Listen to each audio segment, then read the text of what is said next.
I remember as a kid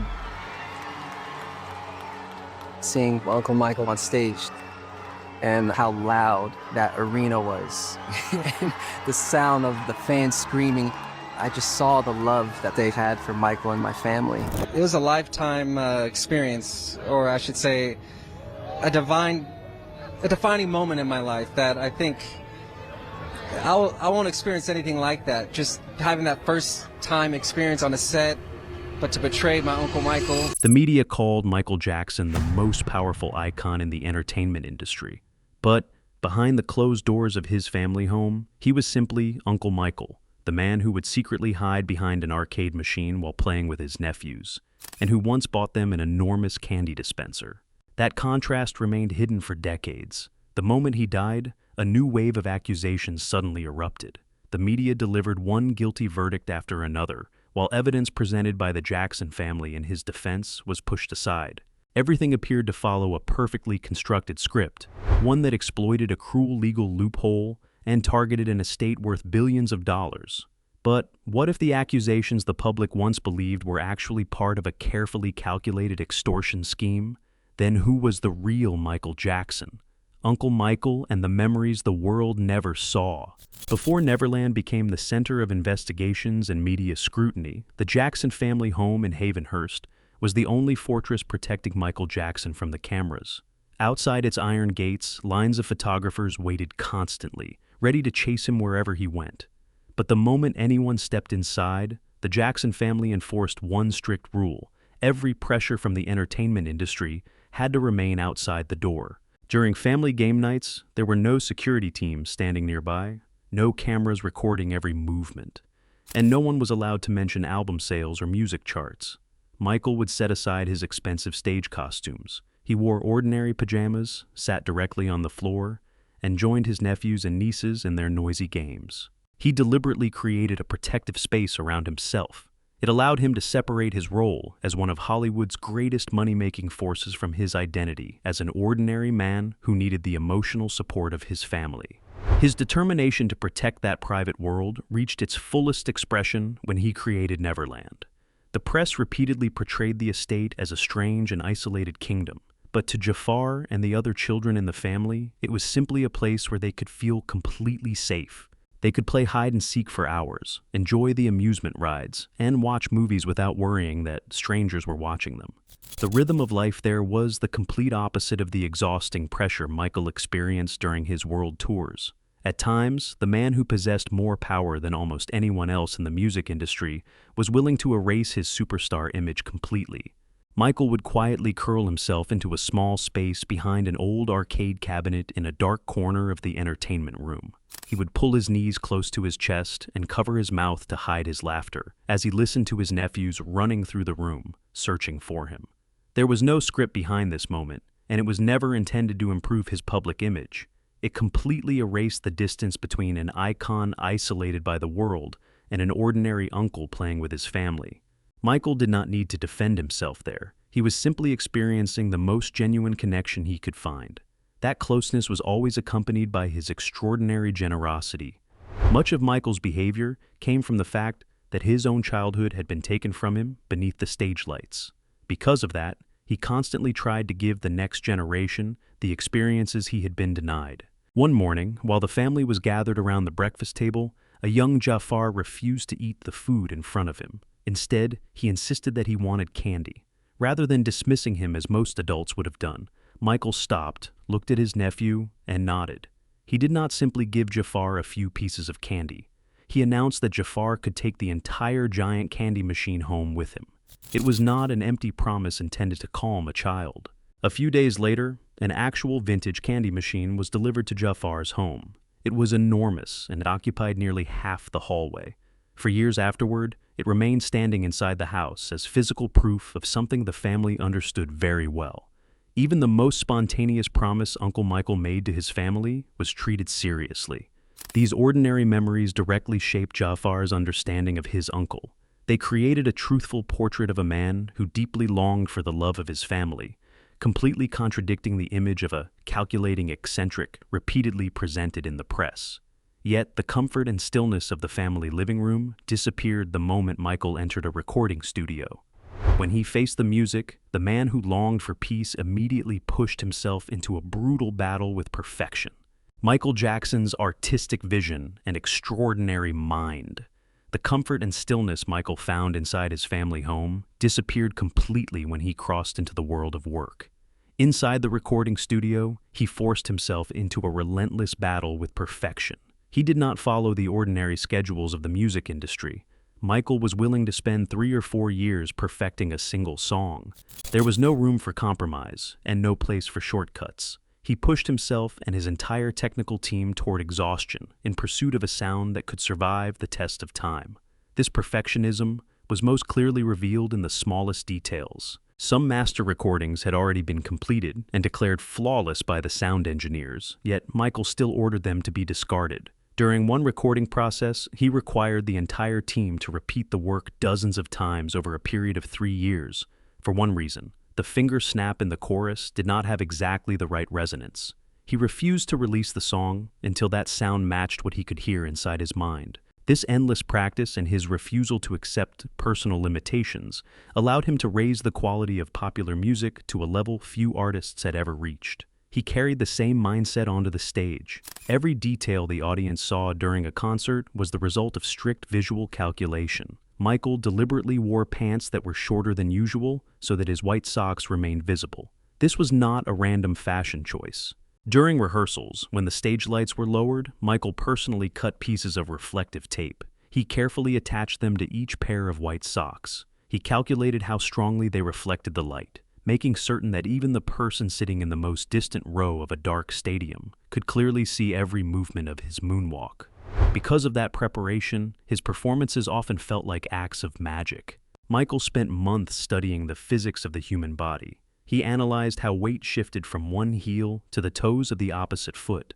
He studied how to combine pressure and momentum so that he could glide backward while his body appeared to be walking forward. When these mechanical movements were combined with reflective material and precise stage lighting, he created a visual illusion that confused the eye. That element of surprise caused tens of thousands of people to hold their breath as they watched every movement he made. Michael did not display his technical skill simply to satisfy his own ego. He used artistic greatness as a tool. Once he had captured the attention of the entire world, he used that platform to deliver a message. He directed the public towards some of humanity's most important concerns, spreading ideas of unity, love, and the responsibility to help those who were vulnerable. But maintaining that enormous artistic power came at an extremely high cost, one that the next generation of the Jackson family would only fully understand many years later. Jaafar Jackson's journey into the role. Many years after Michael's death, Jaafar Jackson accepted the responsibility of portraying his uncle on the big screen. He understood that copying the dance moves or imitating Michael's voice would never be enough. To truly embody a person with such enormous influence, Jaafar decided to isolate himself. He created a private research room. It quickly filled with hundreds of books, old interview recordings, previously unseen photographs, and Michael's personal notes. His detailed research began with the earliest years of the Jackson 5. Jaafar revisited every major stage of Michael's career to understand the experiences that shaped his uncle's independent way of thinking. The deeper he went into the private material, the more unexpected truths he discovered. He did not see the image of an all-powerful superstar. Instead, he found a human being struggling with complicated thoughts and emotions. Reading Michael's journals and handwritten notes allowed Jaafar to understand his uncle's inner world, rather than merely recreating his external gestures. During one sleepless night in the research room, Jaafar opened an old notebook. Inside, he found a personal journal page written by Michael. The ink had been blurred by what appeared to be tear stains. The passage had been written shortly after Michael returned to his hotel room, only hours after performing successfully before an audience of 100,000 screaming fans. Instead of expressing pride, Michael wrote about overwhelming loneliness. He described the emptiness of leaving an enormous, adoring crowd and entering a silent hotel room. He realized that not one person among those thousands truly understood who he was. Reading those words emotionally devastated Jaafar. To enter Michael's psychological state, Jaafar began following the same methods his uncle had once used. He spent hours each day meditating. He repeated mantras aloud to reshape his state of mind. Jaafar wrote his goals on mirrors and across the ceiling, forcing himself to see them every day. When he looked into an old mirror placed inside that silent room, he could still see the faint remains of words Michael had written years earlier. Heal the world. Start with me. The message became a constant reminder of the responsibility Jaafar was carrying. As the first day of filming approached, the pressure became increasingly intense. Jaafar had been given the task of delivering Michael's true spirit and energy to millions of viewers. He knew that before the audience could believe in the character, he first had to believe in the role himself. He also had to protect the truth he had discovered inside that room, especially while that truth was being seriously distorted by another battle taking place outside. The Jackson family's unbreakable position against the accusations. While Jaafar immersed himself in Michael's private records, the Jackson family was confronting a growing media crisis. Wave after wave of accusations continued to appear. Faced with the storm of public judgment, Michael's brothers refused to remain silent. Jermaine, Jackie, Tato, and Marlon formed a united front. They were prepared to appear on major television networks to defend their younger brother's name. They responded to difficult and confrontational questions with determination and unwavering confidence. Jermaine repeatedly brought the interviews back to the legal facts. He reminded the public and the media that Michael had faced an actual trial and had answered directly to the justice system. A jury and child welfare authorities had conducted independent investigations, examining nearly every part of his life. The final result was complete acquittal. No factual evidence supporting the allegations had been proven in court. When documentaries attacking Michael were released, the entire family refused to watch them. They stated that Michael's compassionate character had been demonstrated through decades of living beside him. They firmly denied that the inappropriate conduct described by the media had ever taken place. While the older generation defended Michael publicly, Taj Jackson chose a more direct form of resistance. He did not rely only on words to defend his uncle. He began examining the records and histories of the individuals making the accusations. Taj identified what he considered a fatal contradiction. This new wave of allegations emerged exactly 10 years after Michael's death. They appeared only after Michael had lost the ability to defend himself. He could no longer sit before a camera and respond. He could no longer challenge the accusations in court or file legal action against those making them. Taj addressed what he believed was the real motivation behind these stories. He argued that the accusations were designed to target Michael's estate, which was worth billions of dollars. In his view, these individuals treated Michael's death as an opportunity to extract money.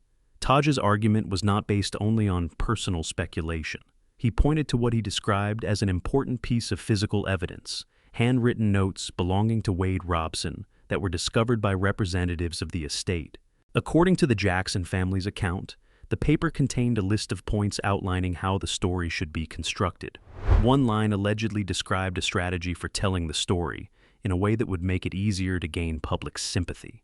To the family, these notes revealed careful planning. They also opened the door to another series of painful experiences involving people who had once been close to Michael. Hidden truths and the pain of those left behind. The battle to protect Michael's legacy did not involve only strangers. The Jackson family also had to confront wounds created from within their own home.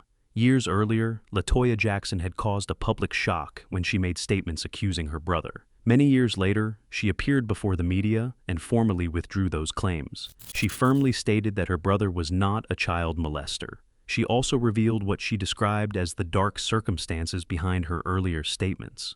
LaToya recalled a terrifying moment when her former husband and manager, Jack Gordon, cornered her. Her hands trembled as she held a prepared script containing accusations she said were false. According to LaToya, Gordon threatened to use his power to destroy both her career and her life unless she read the words exactly as written before the press. She said manipulation and psychological abuse had placed her in a situation where she felt unable to resist. By revealing this account, LaToya challenged one of the most powerful pieces of material the media had used against Michael. Alongside correcting her previous accusations, LaToya also addressed difficult questions about her brother's medical condition during the final years of his life. The public repeatedly asked why the family had allowed Michael to become dependent on dangerous medications. LaToya explained that the family had made several attempts to intervene, but they were repeatedly stopped by an invisible wall of security surrounding him. The most haunting image was that of Joe Jackson, standing outside the gates of Michael's private residence late at night, desperately pounding on the door. A father was trying to reach his son and save him, but the paid security team refused to allow him inside. The gates never opened. LaToya emphasized that regardless of what a patient requested, the greatest responsibility belonged to the trained medical professionals who had exploited Michael's condition and provided substances in violation of their ethical obligations. The Jackson family continued to carry exhaustion and lasting pain. They watched the public accept damaging stories without making the effort to examine the evidence. Their anger reached its highest point when they encountered the limitations of the legal system. While reviewing legal documents, Taj turned to one particular page. His finger stopped on a disturbing sentence highlighted in red. "The dead are not legally protected from defamation." To the family, this cruel loophole explained everything. It explained why those attacking Michael waited until after 2009 to begin their campaigns. Michael Jackson's life had ended, but the battle to recover the truth about him remained in the hands of those he had left behind.